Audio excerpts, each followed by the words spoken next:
So thank you everyone for giving us the opportunity to present the work that we have been doing today. There is a collaborative work between three institutions under ELIXIR Spain, the Barcelona Supercomputing Center, CRG, or the EGA team at CRG, and the CENAC, the National Center for Genomic Analysis. So the demonstrator is a very simple idea.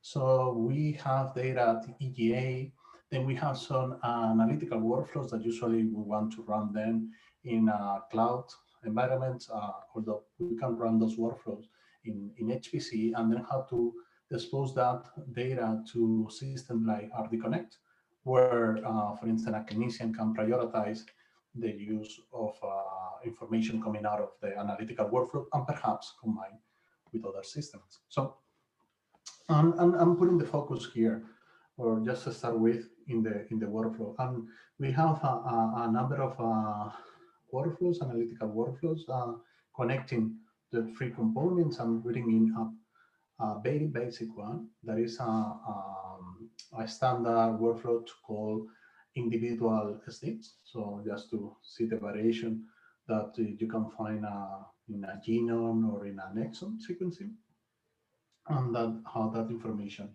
is later on used. So when we translate that conceptual workflow into something more real with the different inputs and the different software containers and so on and so forth, that specific workflow look like the one that you're seeing in the figure. And actually, you can find the description of the workflow and so on in the link below the image. So going a little bit farther, what we want to do is like, well, we want to facilitate the reuse of data in EGA, and then also the reuse of work. And basically, and it's written here, many times happens like you have a study deposited in EGA. EGA is the European Genome Phenome Archive. It's a place to store sensitive data that only people with granted access can access to that. And then the plan is to say, well, this data that is available here has been processed in this very particular way. That is something that we have been discussing for quite some time. And you say, well, you have this container here, and then you have the workflow there, and so on and so forth. But it's always like, well, we cannot include 120 or 100 links that might be not stable over time to illustrate people how those analysis has been used. That is the reason, because we need a single digital object that tells us, well, the data deposited in EGA has been processed in this very particular way.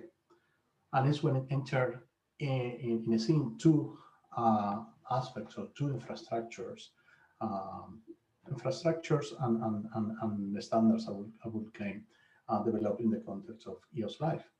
One is the EOSC-Life workflow hub, where you have a stable place to deposit a workflow, deposit, register a workflow. And secondly, the use of arrow crate. Arrow crate, as we are, let me see, our arrow crates are those bundles that allow us to have any relevant data related to an analysis. That can be input and output data, reference data, workflows, metadata, publications, logs. So any information that we consider relevant to reproduce and to understand how a given analysis has been done. So coming back to our demonstrator, we want to have a mechanism that allows us to say this data in EGA has been processed in this particular way. And it's not just saying that, but it's also being able to access that data and then perform the analysis. An important aspect of why it's important to use workflows and reproducible workflows that we can achieve it by using software containers is because we want to have the same workflow processing the data that might be distributed. So when you combine data, you're certain that that data has been processed in the same way. So then you can do meta-analysis, you can do join analysis, and so on and so forth. Just to give an example, when you want to do distributed machine learning, you want to have all the data sets everywhere processed in the very simple, in the same way. But it's also another an important point here. Having the same workflow available at different locations allow us to speed up the overall throughput. It's not the same to process 10,000 human whole genome, whole exome samples in a single facility, even if you're in a supercomputing center, that if you process 1,000 samples in 10 facilities. But more important than that, having same workflows across different locations allow us to comply with the regulations. So GDPR, for instance, limits how data flows, how human genomes data flows across Europe, for instance. So we have the case of our Finnish colleagues where data cannot leave Finland. So if we want to have a joint analysis, data should be processed in Finland and in Spain, for instance. So having this kind of well annotated, high quality workflow is important for us at the processing sensitive human data. So here I show research subjects, and then of course we want to execute those workflows. And the question is, we need a backend that is able to take those research subjects and execute any workflow contained in it.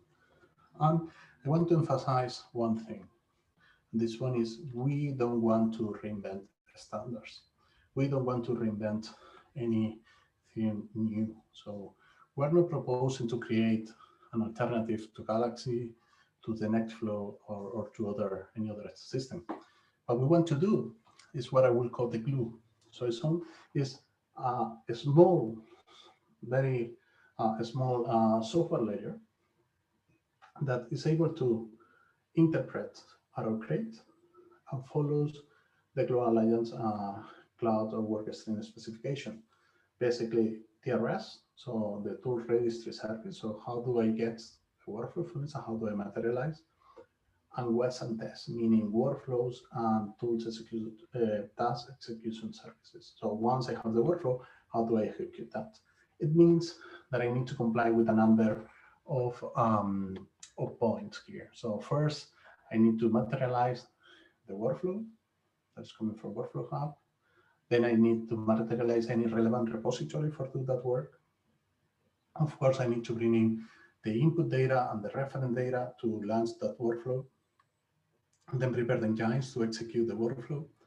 And those are, I would say, good practices. For instance, validate that the workflow and the materialized containers are right. So it's a valid workflow, the containers are there, and so on. And then, of course, launch the workflow in an execution environment, create execution provenance. And you say, why? Because we want to understand how those analyses have been done. And if we are making that the result of that data set available, we want to tell people, look, this raw data in EGA has produced this process data. And this is the workflow that we have used, and the provenance is this one. So you have that, and that is my final point. The research subjects, they are great to store the execution provenance. Again, you can find all the information here at this repository. So, and then of course, when we're talking about workflows, we have the specification level, that is CWL, the common workflow language, but also we have some workflow managers, Galaxy, NetFlow, and for certain cases, people just take the specification, if that is good enough, and execute it. Actually, the workflow that I'm showing you has been specified in CWL and has been used for the demonstrator in using CWL. So there is another little bit of a graphical representation of the different steps when we are doing the execution. We take the AutoCrate, we materialize all the relevant information, we launch the analysis, we create the provenance, including the generation of AutoCrate, and then we upload that information to Workflow Hub. Of course, there are aspects to consider here, whether, for instance, if we have sensitive data as a result of a workflow, whether that should be included here or shall be included a pointer there are crates saying, well, look, the resulting data set is available EA. If you want to get access to that, just go through the normal procedure. For instance, write a project, request access to the data access committee. And once that is granted, then you can access to that information.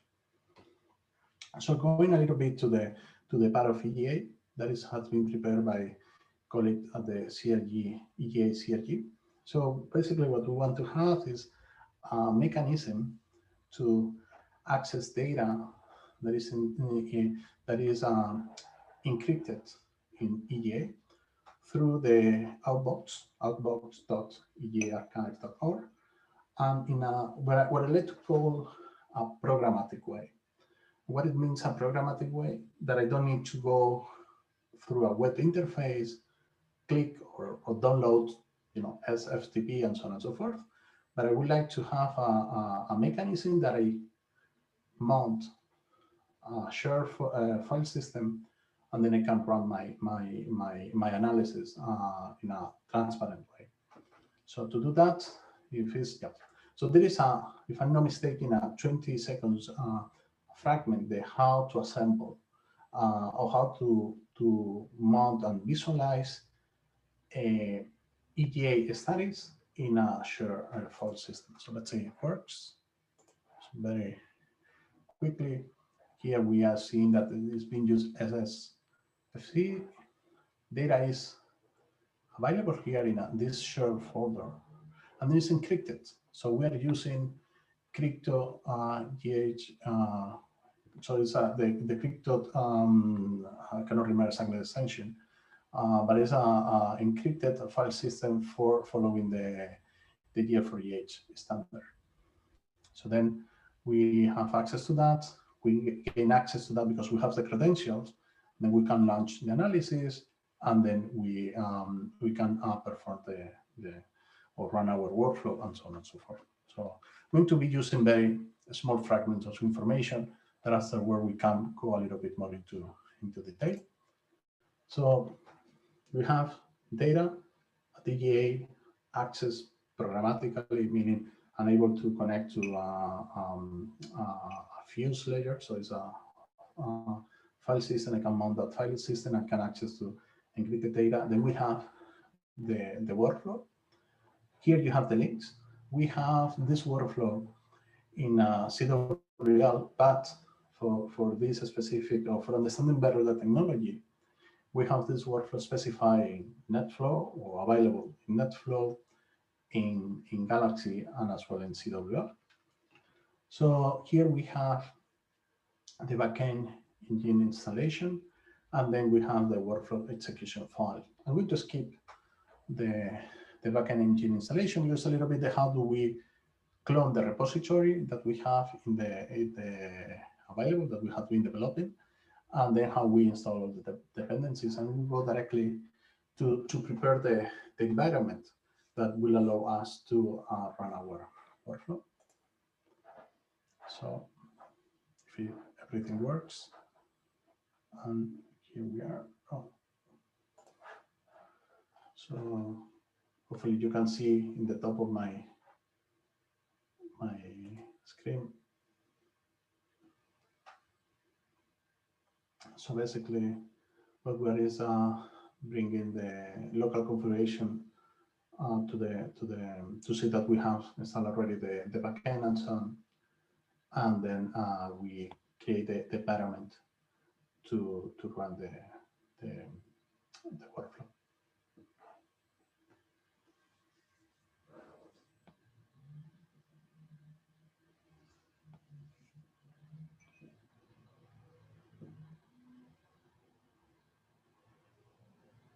And the web lab to variation is the name of our repository, and then you have a YAML with all the relevant information. For instance, we're using the NCBI, the genome in a bottle data, just to demonstrate the workflow. I realized, but to be honest, it was this morning, that we can have done exactly the same with the genome in a bottle information that has been made available recently in EGA, so we have the complete workflow. But with the demos, you don't want to to risk and say, okay, let's do it last minute, and eventually it doesn't work. So we decide to go for the system that we already know. So here we have a little bit of context, including the security part of, well, we have credential described in our local installation, so we can use them to connect to wherever necessary. So coming back to the presentation, we have the workflow. So we have the backend. We know how to access to the different systems where necessary, and then we will see the workflow per se.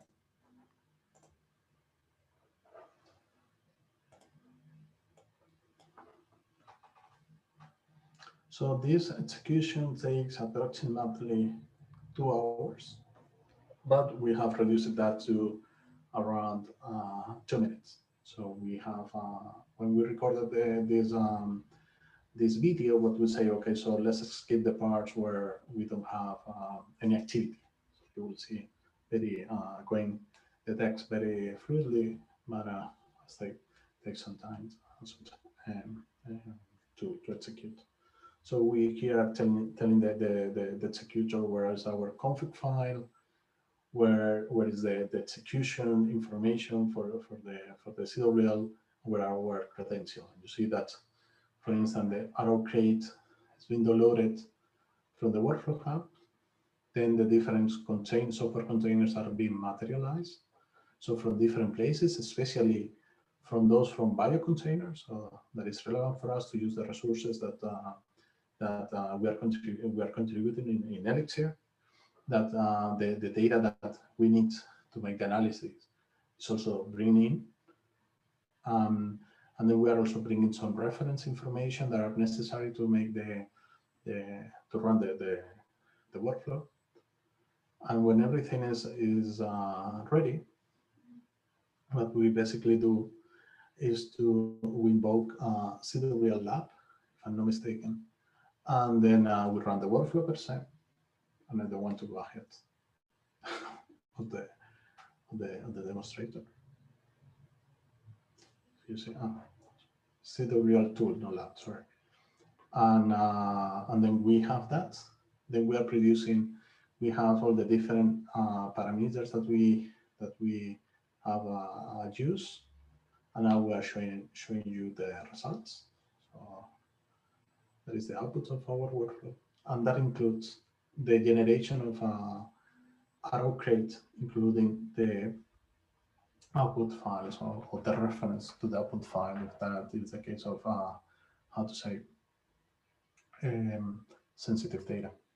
So if we unzip the arrow crate, you will see the information that we have there. And basically, we want to illustrate here that we are providing all the metadata. So it's not just, we don't use arrow crate just for importing workflows and relevant data, but also to store the metadata. So coming back to the presentation, well, the workflow, that this particular workflow is available in Workflow Hub as well. So, yeah, just a second, because got a little bit stuck here.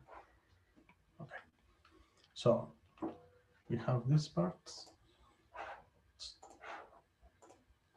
and then that has been a little bit the introduction of the work that we have been doing. And then I'm going a little bit moving forward on the use of the demonstrator, right? So when we decide to present a demonstrator on the use of sensitive data, workflows, and so on and so forth, it's basically because we tend to work a lot with human data. It's because we have one of the 2 branches of E8 here in Barcelona, and because there are many activities that have to do with sensitive data again. And this particular case, or this particular demonstrator, have allowed us to build up a number of, contribute to build up a number of infrastructures, to interconnect with them, and then to illustrate how, from the Spanish side, we can use what has been developed in Europe. So in this particular example, we have Transfernet. Transfernet is the Spanish translational bioinformatics network of units and groups at the healthcare facilities. So those are bioinformatics groups in around 40 hospitals. And that is divided into different working groups. And we have a dedicated working group on standards and benchmarking.